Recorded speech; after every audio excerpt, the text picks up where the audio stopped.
They said I was too late to start over. At 45, I proved them wrong. I was 45 years old the day I realized I had been living someone else's life. Not in a dramatic way. Not in the kind of moment you see in movies where everything collapses at once. It was quieter than that. Much quieter. I was sitting in my car outside a grocery store, holding a receipt in my hand, staring at a number that didn't even matter. And for some reason, I couldn't move. I had just finished another long shift. Same job, same routine, same tired feeling that followed me home every single night. I remember looking at my reflection in the rearview mirror, and for a second, I didn't recognize the person staring back, not physically, but something deeper. Like I was looking at a version of myself that had slowly drifted away from who I once thought I would become. My name is Marcus Hill, and for most of my life, I did what I was supposed to. I followed the rules, worked hard, stayed consistent, avoided risks, built something that looked stable. From the outside, my life made sense. I had a steady job, a small house, a routine that never changed. People would look at me and say things like, "You're doing well. You've built something solid. You're lucky." And for years, I believed them, or at least I tried to. But there's a difference between having a stable life and feeling alive inside it, and somewhere along the way, that feeling disappeared. I didn't notice it happening. It wasn't like one day everything changed. It was gradual, like a slow fade. The excitement I used to feel about the future turned into routine. Then routine turned into obligation. Then obligation turned into something heavier, something I didn't have a name for at the time, but I feel it now when I think back. It was emptiness. Not because my life was bad, because it wasn't mine anymore. At 20, I had dreams. Big ones. I wanted to build something of my own, a business, something creative, something meaningful. I didn't want to just work. I wanted to create, but life has a way of slowly reshaping your plans. Bills came, responsibilities grew, safe choices started making more sense than risky ones. Just for now, I told myself. I'll take the stable path for now, but for now turned into years, and years turned into decades. Until one day, I was 45 years old, sitting in a car, realizing I had spent most of my life postponing the person I wanted to become. That realization didn't hit me all at once. It came in waves. The first wave was quiet, just a thought. Is this it? The second wave was heavier. Is this really how the rest of my life is going to look? And the third wave was the one that changed everything. What if I still have time? That question scared me more than anything else. Because if the answer was yes, then I had no excuse, no reason to stay the same, no reason to keep hiding behind routine. But the moment that truly forced me to confront that question didn't happen in that car. It happened a few days later, at work. Same place I had been going. To for years, same people, same conversations. That morning started like any other. Clock in, coffee, small talk, emails, tasks, nothing unusual. Until around noon, we were in the break room, a few co-workers sitting around, talking about someone who had just quit. A guy in his early 30s left his job to start something of his own. A business, I think. I didn't know the full story, but I heard the reaction. One of them laughed. "Man, that guy is crazy." Another shook his head. "At his age, starting over? Good luck with that." Then someone else added something that made the room go quiet for a second. "There's a time for that kind of risk," he said. "And there's a time to be realistic." Everyone nodded. It sounded logical, reasonable, safe. Then, for some reason, one of them looked at me. "Right, Marcus?" I paused, just for a second. But in that second, something shifted. Because I knew what they expected me to say. "Yeah, he's crazy." "Yeah, it's too late for that." "Yeah, you have to be realistic." That's what the version of me from a week ago would have said. But instead, I heard myself say something different. Or maybe he's just finally doing what he should have done years ago. The room went quiet. Not in a dramatic way, just uncomfortable. One of them laughed awkwardly. "Man, I don't know about that." Another one shrugged. Easy to say, hard to do. And then it came. The sentence that stayed. "With me? That's the kind of thing you do when you're young," he said. "Not when you're, you know." He didn't finish the sentence. He didn't need to. We all knew what he meant. Not when you're 45. Not when your life is already set. Not when you're too late. I didn't respond. I just nodded slightly and stood up. But inside, something had already changed. Because for the first time, those words didn't sound like truth. They sounded like fear. And not just their fear, mine.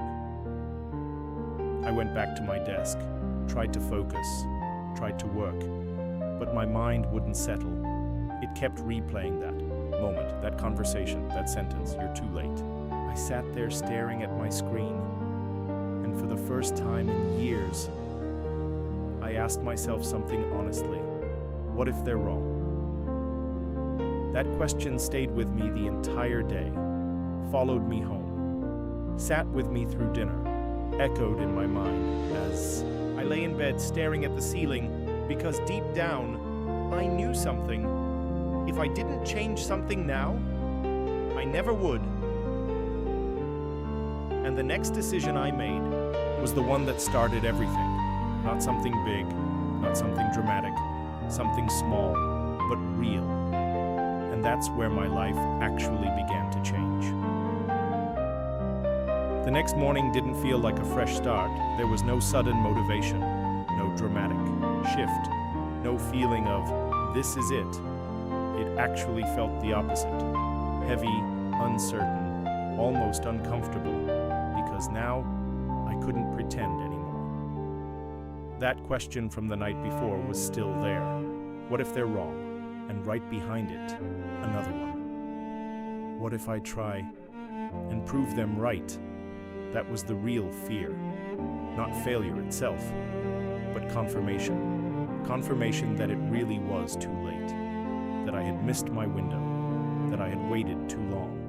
That everything I had been telling myself all these years was true. I got out of bed anyway, went through my usual routine.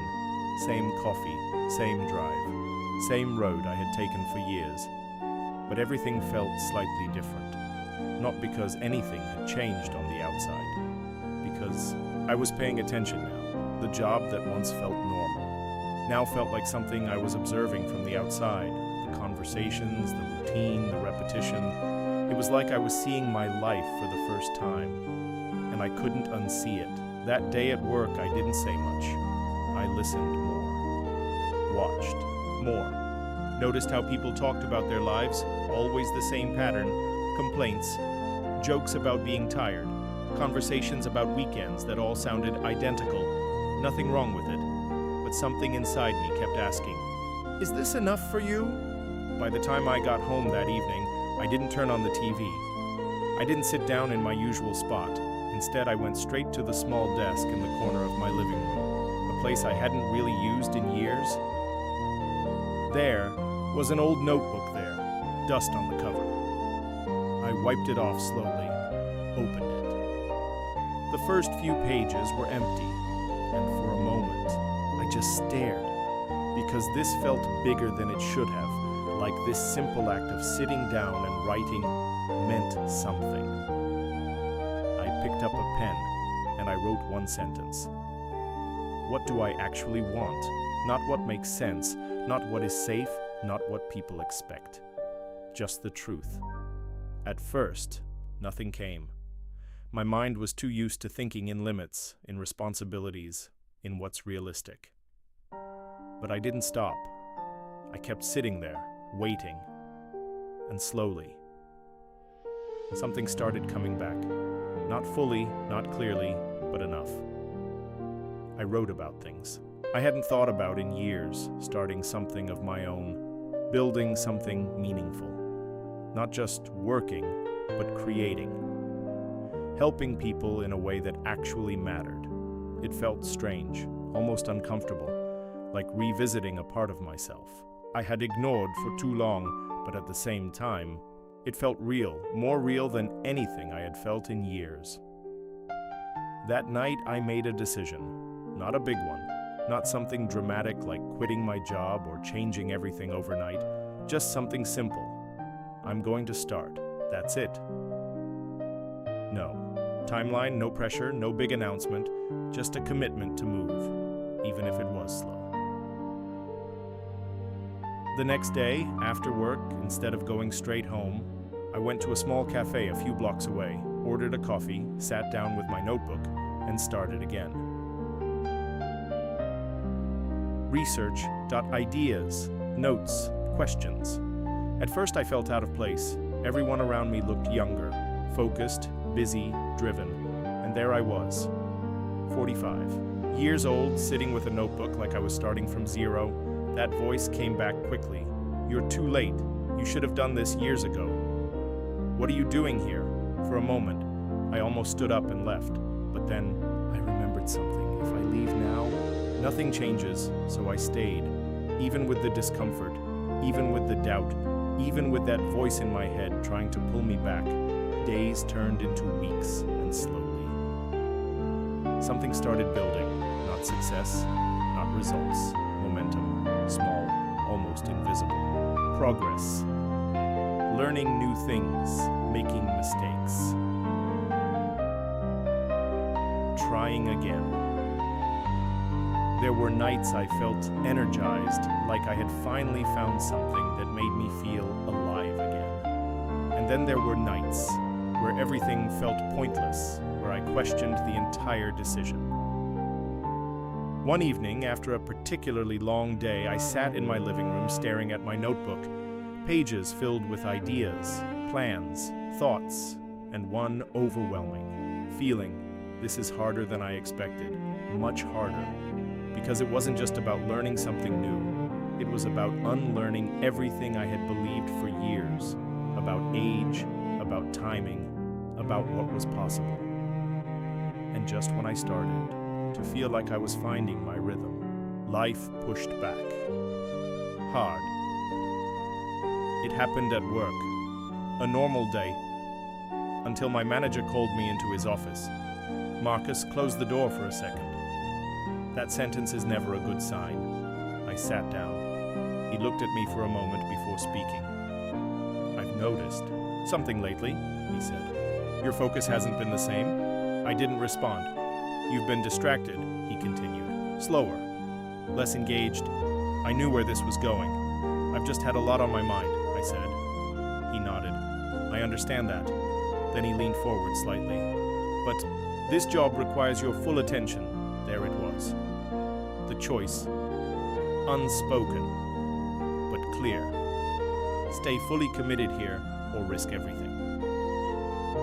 You need to decide what your priorities are, he said. That sentence stayed in the air between us. Heavy, because, for years, this job had been my priority, my stability, my identity, and now, for the first time, it wasn't. I left his office without saying much, went back to my desk, sat down, and stared at my screen. Because now it wasn't just about starting something new, it was about what I was willing to risk for it. Security, comfort, familiarity, everything I had built. That night, I didn't go to the cafe. I went home, sat in silence, thinking, because this was the moment most people turn back. The moment where reality shows up and says, "Are you sure?" And honestly, I wasn't. Not completely, but I knew one thing. If I walked away now, I would spend the rest of my life wondering what could have happened. And that felt heavier than the risk itself. So I made another decision. Not loud, not dramatic, but final. I'm not stopping. I didn't know how it would work. I didn't know how long it would take, but I knew I wasn't going back to who I was before, because something had already changed, and the next phase of this journey was going to test me in ways I wasn't ready. not just mentally, but emotionally, financially, personally. Because starting over at 45 isn't just about building something new, it's about facing everything you've avoided for years, and that part was just beginning. The first real setback didn't look dramatic from the outside. No one around me even noticed it. But for me, it hit hard, harder than I expected, because it wasn't just about what happened, it was about what it meant. Up until that point, everything I had been doing felt controlled, safe in a way. I was learning, planning, testing ideas quietly, failing in private, which made it easier to keep going. But then I decided to take a step further, to put something real out into the world, something that people could see, something that could be judged. That was the moment everything changed. I remember sitting at my desk late at night, laptop open, heart beating faster than it should have. All I had to do was click one button, publish. It sounds simple, but it didn't feel simple. Because once I did that, it was no longer just an idea, it was real, and real things can fail. I stared at the screen for a long time, thinking about all the possible outcomes. What if no one cares? What if people think it's bad? What if they're right? And I really am too late? That last thought stayed with me because it wasn't just about this one step. It was about everything, every doubt, every fear, every voice that had been telling me to stay where I was. But then another thought came. Quiet, but strong. What if this works? I took a deep breath, closed my eyes for a second, and it clicked. That was it. No applause, no immediate reaction, just silence. I sat there waiting, refreshing the page. Again. Nothing. Minutes passed, then an hour, still nothing. The excitement I thought I would feel was replaced by something else. Doubt. Maybe this wasn't a good idea. I closed the laptop and went to bed. Tried to sleep, but my mind wouldn't stop. The next morning, the first thing I did was check. Still nothing. No response, no engagement, no sign that anything I had done mattered. That feeling, it's hard to explain. Because it's not loud, it's quiet. It's the kind of disappointment that doesn't come from someone else. It comes from inside, and it whispers things like, "See? This is why you don't do this. This is why you stayed safe." I went to work that day carrying that feeling with me, trying to act normal, trying to focus. But my mind kept drifting back to that empty result, to that silence. And then something else happened, something I wasn't prepared for. One of my co-workers approached me during lunch. "I heard you're working on something on the side," he said. I froze for a second. "How did you hear that?" He shrugged. "People talk. That wasn't a good sign." "What is it?" he asked. I hesitated. Part of he wanted to brush it off, change the subject, but instead, I told him, briefly, nothing detailed, just enough. He listened, nodded a couple of times, then he smiled. Not in a supportive way, in a polite way. "You're serious?" he asked. "Yeah," he leaned back slightly. "Man, I respect it," he said, then he paused. "But that's tough at our age." There it was again. Different words, same message. I didn't respond, I just nodded, but inside, something tightened. Because now it wasn't just my own doubts anymore. It was external, visible, real. And that changes everything. Because it's one thing to fight your own thoughts. It's another to feel like people are quietly watching you, expecting you to fail. That week became one of the hardest. Not because of one big event, but because everything started piling up at once. Work pressure increased, deadlines got tighter. My manager started paying closer attention to me, and at the same time, my progress outside of work felt slow. Too slow. I started questioning everything. Am I wasting my time? Should I just stop before this gets worse? Is this just a phase? One night I sat at my desk again. Same place where I had started, notebook open, laptop in front of me. But this time, it felt different, heavy, frustrating. I looked at everything I had done so far, all the effort, all the time, and the results didn't match, not even close. That's when the thought came back stronger than ever. They were right. I leaned back in my chair, closed my eyes, and for the first time since I started, I seriously considered quitting, not in a dramatic way, not with anger, just quietly, like walking away from something that clearly wasn't working. Maybe this isn't for me. Maybe I missed my moment. Maybe I should just go back to what I know. That voice sounded logical, reasonable, safe. And that's what made it dangerous, because it didn't sound like fear. It sounded like truth. I sat there for a long time, doing nothing, thinking, and then something unexpected happened. My phone buzzed. I almost ignored it, but I picked it up. It was a notification. Someone had responded. Just one. I opened it. It wasn't big. It wasn't impressive. Just a short message. But I read it slowly. This helped me more than you know. I stared at the screen. Read it again. And something shifted. Not everything. Not all the doubt, but enough. Because for the first time, there was proof. Small, but real. Proof that what I was doing mattered to someone. And that changed the weight of everything. Because suddenly, this wasn't just about me anymore. It wasn't just about proving people wrong. It was about impact, even if it was small, even if it was just one person. I sat there in silence, holding my phone, and I realized something. If I quit now, that message doesn't exist. That moment doesn't happen.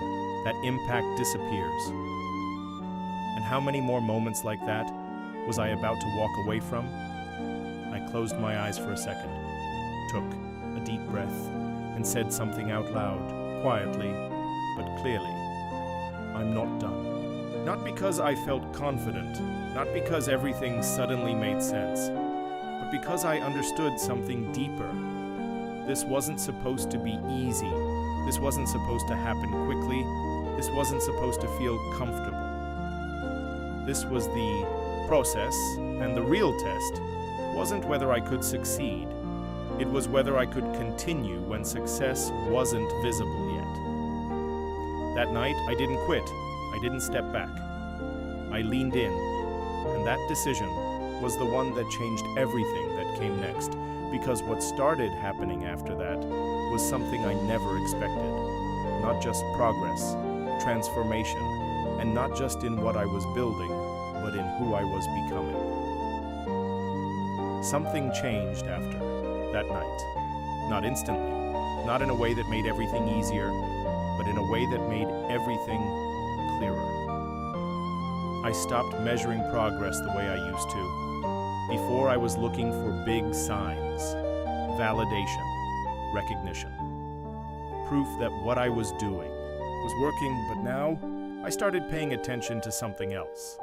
Consistency, showing up even when it felt pointless, continuing even when results were small. Because I realized something that no one really tells you. Most people don't fail because they're not capable. They fail because they stop too early. And I had been very close to becoming one of those people. The days still weren't easy. Work was still demanding. The pressure didn't disappear, but my relationship with it changed. I stopped seeing my job as something that trapped me and started seeing it as something that supported me while I built something else. That shift alone gave me more control than I had felt in years. At night, I kept going. Writing, building, learning, trying. Things that didn't work, adjusting, trying again, over and over, and slowly. Something started happening. At first it was small, another message, then another, people responding, engaging, sharing. Nothing huge, but it wasn't nothing anymore. It was growing, and more importantly, it was real. One evening, I was sitting at the same cafe where I had first started, same corner, same table, but I wasn't the same person. I had my notebook open again, but this time, the pages weren't empty. They were filled. Ideas, plans, lessons, mistakes, progress. And for the first time in a long time, I felt something I hadn't felt in years. Pride. Not the loud kind, not the kind that needs recognition, the quiet kind. The kind that comes from knowing you didn't give up on yourself. A few weeks later, something happened that I didn't expect. Got an email. I almost ignored it. Just another notification. But something made me open it. It was from someone I didn't know. They had come across what I had been building. They had followed my work for a while. And they wanted to talk about a possible opportunity. I read the email twice, then a third time. Because it didn't feel real. This wasn't something I had planned. This wasn't something I had chased. It was something that came as a result of everything I had been doing quietly. I replied. We scheduled a call. I remember that day clearly, sitting at my kitchen table, phone in my hand. Heart beating fast. Not because I was afraid of failing, but because for the first time, something was actually happening. The call went better than I expected. Not perfect, not smooth, but real, honest, and by the end of it, there was something on the table. An opportunity, not a guarantee, but a door, a real one. When the call ended, I just sat there, in silence, letting it sink in. Because this was the moment, not the success, not the result, but the confirmation that everything I had been doing was leading somewhere, that it wasn't too late, that it was never too late. A few months later, things looked different. Not perfect, not easy, but different. I was still working, still showing up. But now I had something else growing beside it, something that was mine, something that I had built from nothing, and eventually, that thing started becoming strong enough to stand on its own. The day I finally walked into my manager's office again, it felt different from the last time. Not heavy, not uncertain, calm, grounded. I'm putting in my notice, I said. He looked at me for a moment, not surprised, almost like he had seen it coming. Found something else? He asked. I nodded. Yeah. He smiled slightly. Good for you. That was it. No big speech, no dramatic ending. Just a quiet moment that marked the end of one chapter and the beginning of another. When I walked out of that building for the last time, I didn't feel like I had escaped something. I felt like I had outgrown it. And that's a very different feeling. I sat in my car again, same place where this whole realization had started. But this time, I wasn't stuck. I wasn't questioning my life. I wasn't wondering if it was too late, because now I knew the answer. It's only too late when you decide to stop. That's it. There's no age limit on starting over, no deadline on becoming who you were meant to be. No rule that says your life has to stay the same just because it's been that way for years. People will tell you it's too late, not because they know your future, but because they're afraid of theirs. Because if you change, it reminds them that they can too, and that's uncomfortable. So they'll call it unrealistic, risky, too late. But here's the truth. Starting over at 45 isn't crazy. Living the rest of your life knowing you never tried. That's crazy. I didn't prove them wrong. Not really. I proved something to myself. That I still had time, that I still had something to give, that I wasn't done, and neither are you. No matter where you are, no matter how long you've waited. No matter how many times you've told yourself it's too late. It isn't. You're just one decision away from changing everything. And that decision is yours.